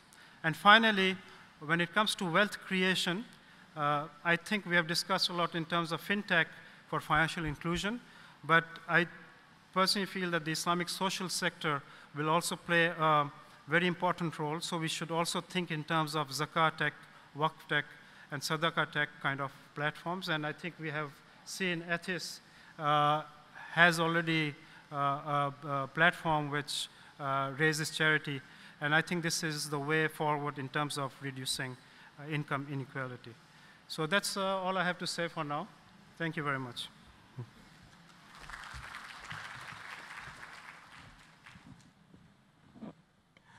Thank you very much, Professor Habib. Barakallahu feekum. So now, inshallah, we have some time for questions. So I'll invite questions from the floor as well as from the questions that we have on Slido. And I also remind everyone to try to take the poll.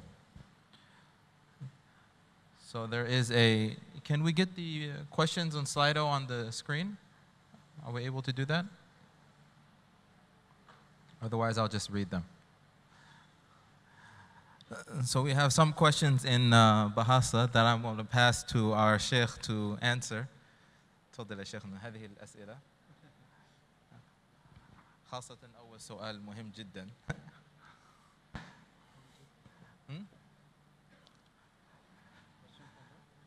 No, just questions from Slido. So the most popular question is in Bahasa Indonesia, and I don't understand it. So I want our Sheikh to لو ممكن تقرأ السؤال لكي يترجموا السؤال ثم أجيب يعني بارك الله فيكم.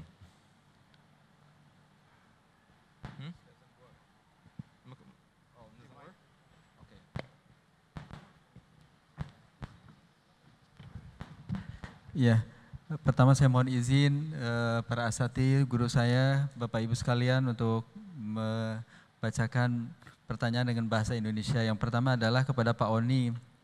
Ada transaksi KPR akarnya syariah. Ketika dicek hitungan detail dari cicilan, sistemnya anuitas margin besar di awal. Apa masih syariah? Bagaimana sikap DSN? Ini pertanyaannya meluas ya. Kemudian yang kedua, Pak Oni, brand koperasi syariah dan BMT tumpang tindih sehingga menurutnya minat dan kepercayaan konsumen menurunnya minat dan kepercayaan konsumen. Bagaimana DSN menyikapi hal itu? Kemudian yang ketiga, kontrak akad KPR syariah dengan kondisi lahannya masih belum ada ataupun belum dilakukan proses cut and cleaning, apakah masih bisa dikatakan syariah? Yang keempat, akad murabahah paling banyak disoroti karena bank syariah menjual barang yang tidak dimilikinya, bank syariah berikan uang kepada nasabah. Arudduhu mubasyarah? Aruddu ajibu soal mubasyarah? Nah, jadi kita mulai dengan pertanyaan yang keempat tentang akad murabahah paling banyak disoroti karena bank syariah menjual barang yang tidak dimilikinya bank syariah.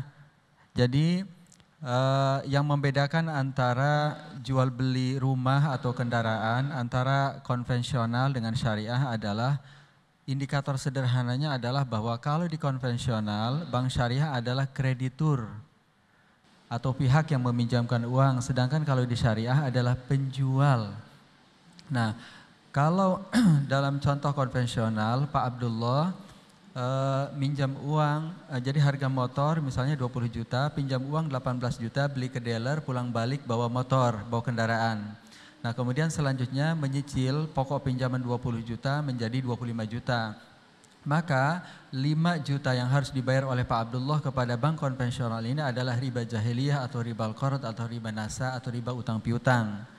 Nah, sedangkan kalau di syariah agar yang 5 juta bukan lagi sebagai manfaat yajurun naf'an lil muqrid, maka dilakukanlah transaksinya bukan utang piutang tetapi jual beli.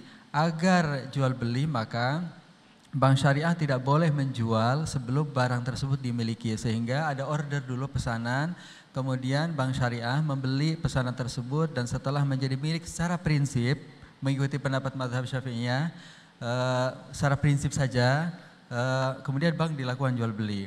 Nah, oleh karena itu mungkin yang dilakukan oleh bank syariah bukan tidak memiliki tetapi sudah dimiliki tetapi secara prinsip. Nah, dimiliki secara prinsip ini adalah karena masalah intiqalul milkiyah ini ada dua mazhab. Pertama adalah jumhur dan syafi'iyah. Kalau menurut jumhur ulama bahwa intiqalul milkiyah itu terjadi apabila semua uang saman itu sudah dibayarkan sekaligus. Sementara menurut syafi'iyah bahwa sekedar ijab qabul diungkapkan maka transaksi perpindahan kepemilikan sudah terjadi. Nah, dengan mengikuti pendapat Syafi'iyah inilah yang diadopsi oleh regulasi kita, sehingga kalau pihak bank nelpon ada PKS sebelumnya dengan dealer bahwa apabila terjadi transaksi menelpon bahwa itu dikategorikan transaksi jual beli secara prinsip maka sudah sah.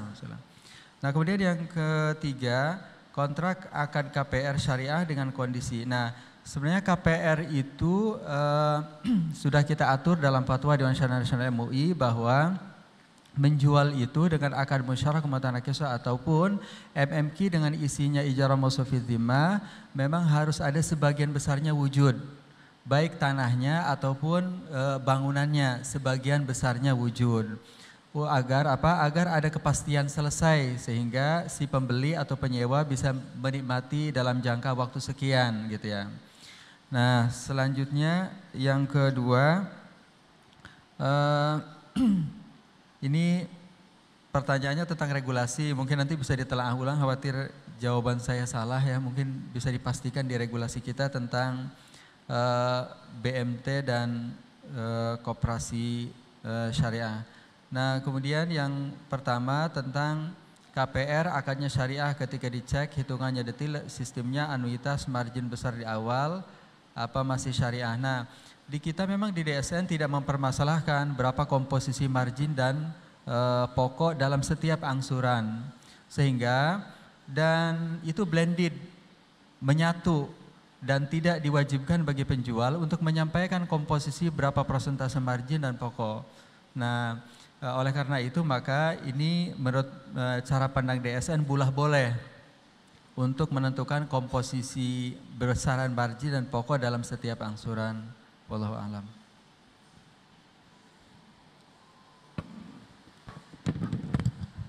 Barakallahu fikum, jazakumullah khair, Sheikhna, Dr. Oni.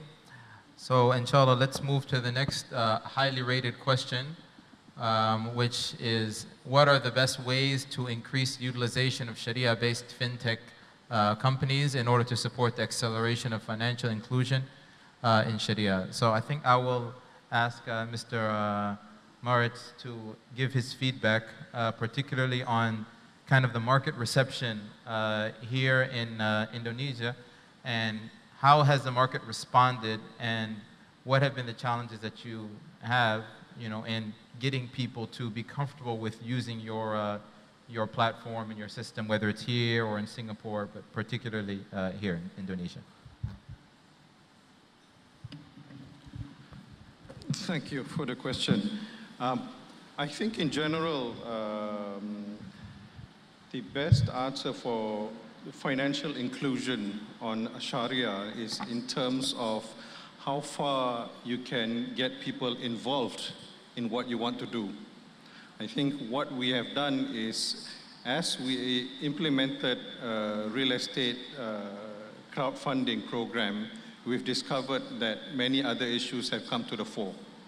First of all, there is a need for for sadaqah, and this comes from both our discussions with the banks, with some of the banks, for two reasons, basically. I think the first part is for the banks themselves. Some of the banks have funds that require cleansing. So we are able to assist under the Global Sadaqah to help resolve the issues of the cleansing monies, or part of the cleansing monies from the banks. I think the second issue is also that the banks themselves offer us as a possibility to use for their zakat, for their charity that they want to do. On top of that, of course, some of the other platforms also allow us to be able to offer this, even though it's a project in Indonesia. We have retail crowdfunders from 65 countries all across the world. So the platform is an international platform. I think in terms of the inclusion, a lot of what happens is there are many Islamic investors, even small Islamic investors looking for products. I think in terms of the ability for us to have more products that would attract a larger number of these customers would be a way for us to look at that. And we need to be able to assess what the demands of these other customers are as time goes on. Thank you very much. Let's go to the floor. I believe we have some questions from the floor, so please just step up to the microphone and ask your question. Thank you very much. And if you can also mention who particularly, if you would like to direct a question to any particular person.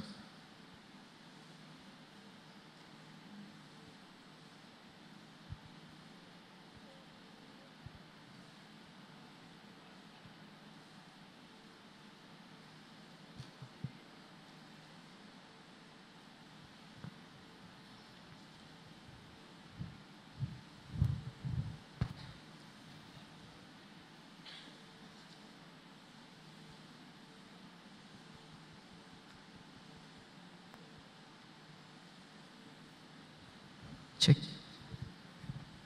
Baik, terima kasih. Thank you very much. Maaf, saya dalam bahasa Indonesia. Kebetulan ada Pak Oni yang menggunakan bahasa Indonesia. Yang pertama, kalau saya mau konversi seminar ini dengan angka 1 miliar, maka angka satunya itu saya berikan kepada Pak Oni. Maaf. Jadi bernilai seminar ini dengan adanya Pak Oni bagi saya. Oke, pertama. Pak Oni yang saya hormati, ini saya dapatkan, ada salah satu bank syariah yang salah satu produknya itu menggunakan cicilan emas. Bagaimana bisa terjadi, Pak? Bagaimana bisa DSN meloloskan ada transaksi cicilan emas? Ini saya tidak tahu dari mana dalilnya dia menggunakan ini. Oke. Ini salah satu bank syariah, Pak. Nah, yang kedua, seminar ini adalah intinya pada fintech. Yang saya lihat, yang dibahas dalam seminar ini, cuma fintechnya saja, teknologinya.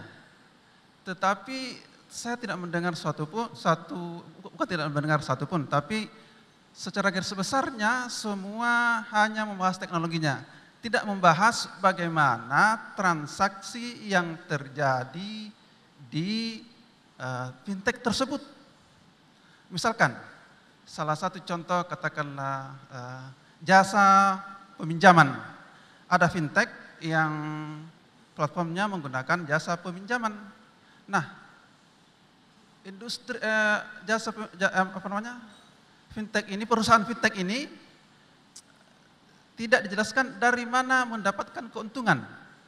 Sementara kaidah mengatakan bahwa setiap keuntungan dari peminjaman bahwa riba, maka adalah riba. Sehingga salah seorang ulama kalau tidak salah, kalau sekiranya dia meminjam kepada seseorang dan tiba-tiba terjadi hujan, ulama tersebut tidak ingin bernaung atau berlindung di rumah orang yang dia meminjam uang, tempat dia meminjam uang. Nah, begitu kuatnya syariah melarang adanya manfaat terhadap akibat dari adanya peminjaman. Nah, ini fintech ini, perusahaan fintech, kalau dia transaksinya adalah peminjaman, terus dari sisi mana? Apakah perusahaan fintech itu menjelaskan dari sisi mana dia mendapatkan keuntungan? Sementara ini peminjaman. Oke, itu satu sisi. Terus kalau katakanlah toko online, kalau dikatakan tadi Bukalapak, saya buka toko. Katakanlah ada namanya buka toko ya. Nah, sekarang buka toko ini menjual online. Saya terkadang ragu membeli online. Kenapa? Karena saya ragu, ini yang dijual ini barangnya atau tidak? Apakah barangnya dia sudah miliki atau tidak? Oke, katakanlah kalau dia tidak miliki barangnya. Apakah sistemnya itu dia sebagai wakil atau sudah diizinkan oleh pemilik barang? Biasanya kalau kita masuk di toko mall atau di Jakarta, kita tanya barang, Pak, jual komputer, jual laptop? Sorry, interrupt, Akhi. We almost running out of time. So if you can let the Sheikh answer, because we have only maybe 2 minutes left. Okay, thank you very much. 2 menit lagi.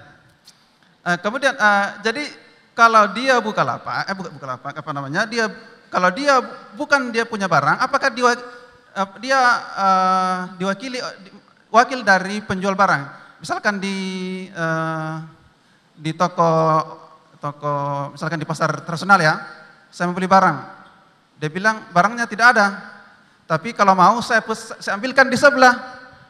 Nah, ini masalah dalam jual beli syariah. Oke, terima kasih. Assalamualaikum warahmatullahi wabarakatuh.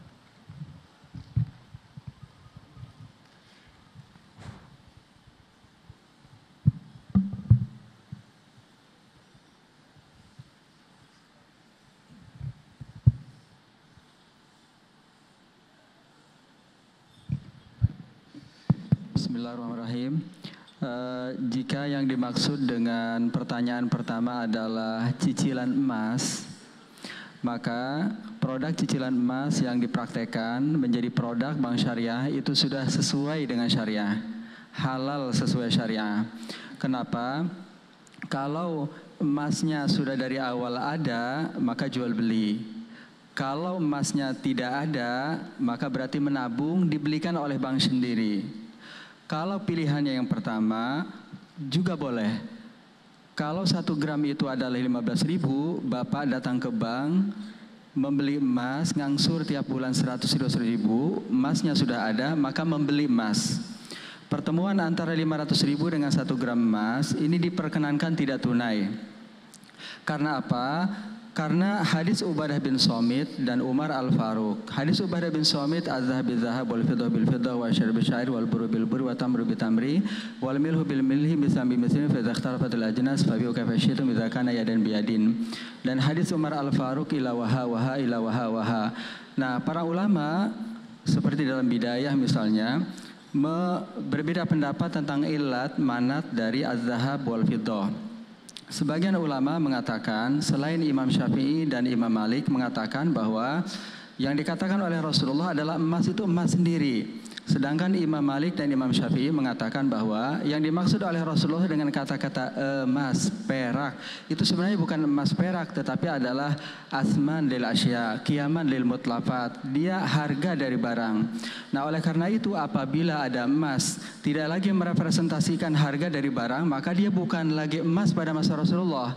Seperti halnya perhiasan, antam, yang kita beli di bank itu bukan lagi alat tukar, sehingga apabila ada pertemuan 500.000 dengan emas 1 gram, maka ini bukan emas dengan emas sebagaimana hadis Ubadah dan Al-Faruq. Oleh karena itu boleh tidak tunai. Nah, kemudian pertanyaan yang kedua ya.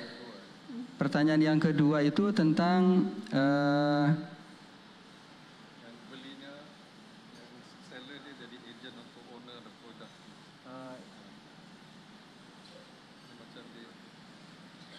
lupa saya gimana tadi? أظن إنه الشراء الشيء الموصوف يقول يعني في الموقع يعني معلن شيء معين البائع لا يملك هذا الشيء ولكن يقول أنا أستطيع أن أحصل عليه فيبيع ما لا يملك. Oh iya, jadi mungkin pertama Al-Ustadz Al-Fadil mungkin kita perlu memastikan bahwa apakah informasi ini benar apa tidak.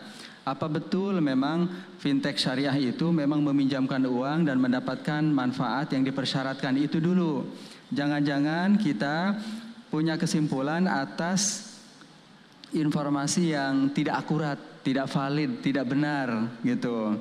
Nah, jangan-jangan yang Ustadz sampaikan itu sebenarnya dari fintech konvensional.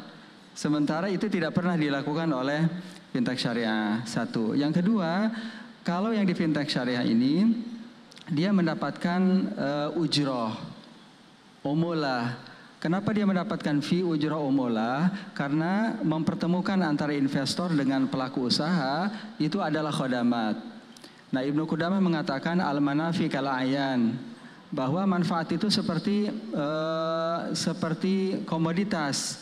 Dia bernilai. Oleh karena itu apabila seorang penjual mendapatkan margin dari harga dari barang yang dijual, begitu pula orang menjual jasa, maka berhak atas margin karena al-manafi kalian. Begitu pula perusahaan fintech ya.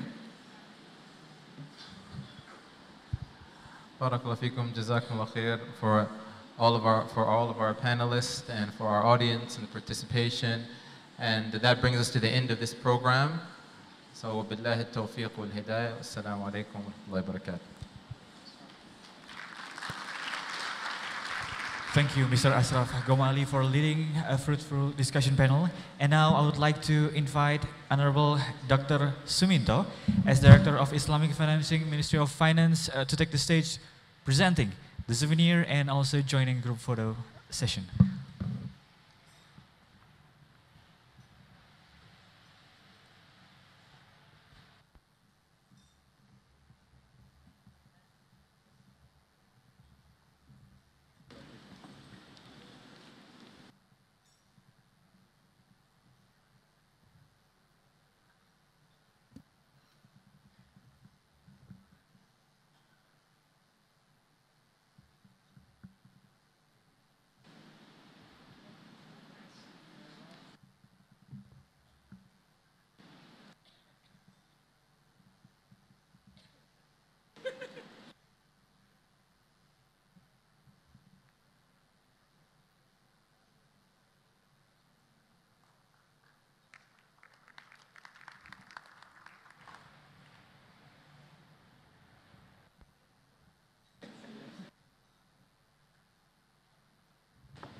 Again, thank you, Dr. Suminto, the moderators, and all the panelists in this discussion session.